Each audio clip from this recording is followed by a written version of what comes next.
everyone, and welcome to the Weekly Report. I'm Maggie Green with City Communications, and here are the top 3 things you need to know this week. First, City Council approved nearly $40 million in street resurfacing contracts, further demonstrating our commitment to create smoother streets in Kansas City.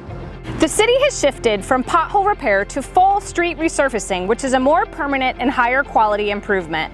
The city is finishing the 300 lane miles of resurfacing from last year and will begin the 300 miles from this upcoming year in the next few weeks. This means in about 18 months, the city will have resurfaced 600 lane miles, or 10% of all city streets. National Infrastructure Week is May 16th through May 20th. KC Water has made great improvements to one of its treatment facilities. Find out how these upgrades protect our environment and improve sewer infrastructure. Summertime means it's time to hang out with your friends, and there's no better way to hang out with your friends than spend time making s'mores and enjoying your fire pit. But before you get your marshmallows ready, be sure you are following these tips from the Kansas City Fire Department to stay safe. Check the wind conditions, keep your fire pit in the open and away from buildings. Be sure to have a fire extinguisher or bucket of water. Keep your chairs away from the fire and never leave your fire unattended. Thanks for watching the Weekly Report. I'm Maggie Green. Have a great day and stay tuned for more great city videos.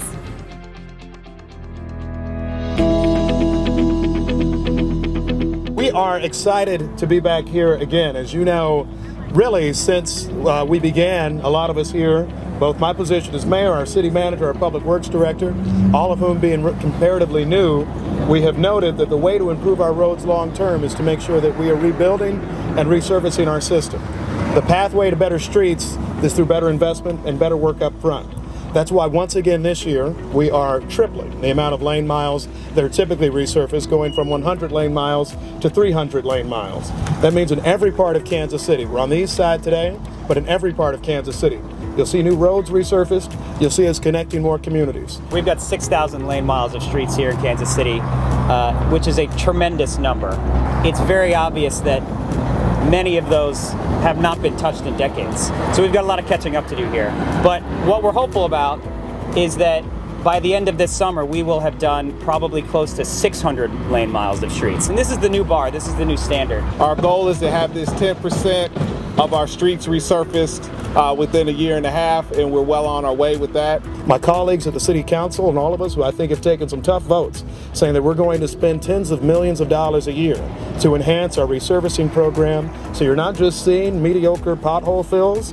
Instead, what you're actually seeing is a brand new street in situations where those streets need to be resurfaced importantly.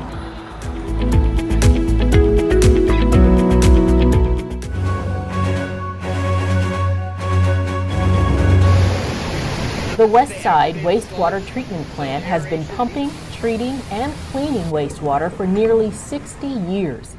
Located in the West Bottoms, this treatment plant receives wastewater and stormwater from the downtown and West Bottoms area.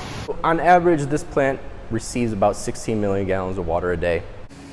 This older area of the city has a combined sewer system that also captures stormwater runoff, sometimes up to 70 million gallons per day. Thanks to a series of infrastructure upgrades, this treatment plant operates successfully to reduce overflows. Jarek Lucky is KC Water's Utility Wastewater Operations Manager.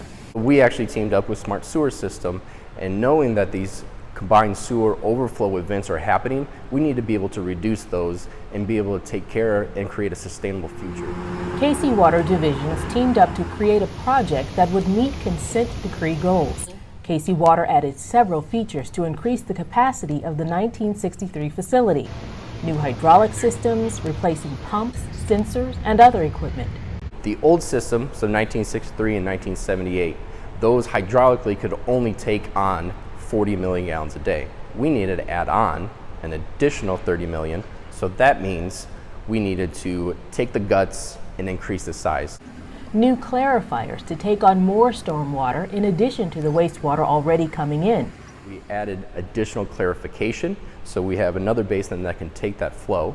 Technology upgrades and a more efficient disinfection process. And then for disinfection, to make sure what we're discharging out into the river or navigable water system is safe. Customers may not notice the changes, but fewer wastewater overflows will mean a cleaner, more sustainable environment for the community.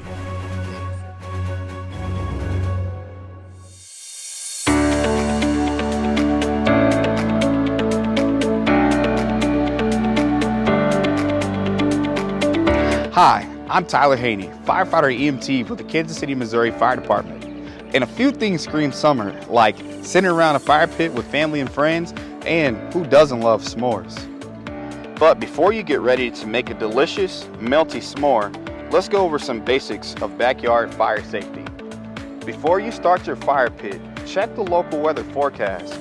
Don't use your fire pit on unusually windy days. Never light your fire pit when it's underneath the overhang of a building or beneath trees. And keep the immediate area around the fire pit clear of yard waste and other flammable materials. It should also be at least 10 feet away from the house. Wayward sparks could blow out of the fire and ignite nearby structures. You could end up with a fire emergency. Gathering around a fire with friends can create great memories, but fires can also be unpredictable. You should always keep a fire extinguisher or a bucket of water on hand just in case. In an emergency, you can use your water to douse the fire, and be sure to teach kids to stop, drop, and roll in the event that their clothes catch fire. Everyone knows to be careful around a fire pit, campfire, or chimney, but while making that perfect marshmallow for your s'mores, you may inch a little too close to the flames, and that's when hair, clothes, or other materials can catch fire. Keep chairs at a safe distance from the fire pit, and make sure your sleeves are rolled up and hair tied back when you're tending a fire or roasting food over an open flame. Never leave a fire unattended, and be sure to extinguish it properly. Even after a fire has died down and only glowing embers remain, do not leave it unattended. Not even to dash into the house for a beverage or a bathroom break. If you must leave, deputize a responsible party to stay with the fire or extinguish the fire completely before leaving. By following these tips, you can create great memories with friends and family, and not to mention a delicious s'more. Remember, KC, we want you to stay safe and healthy.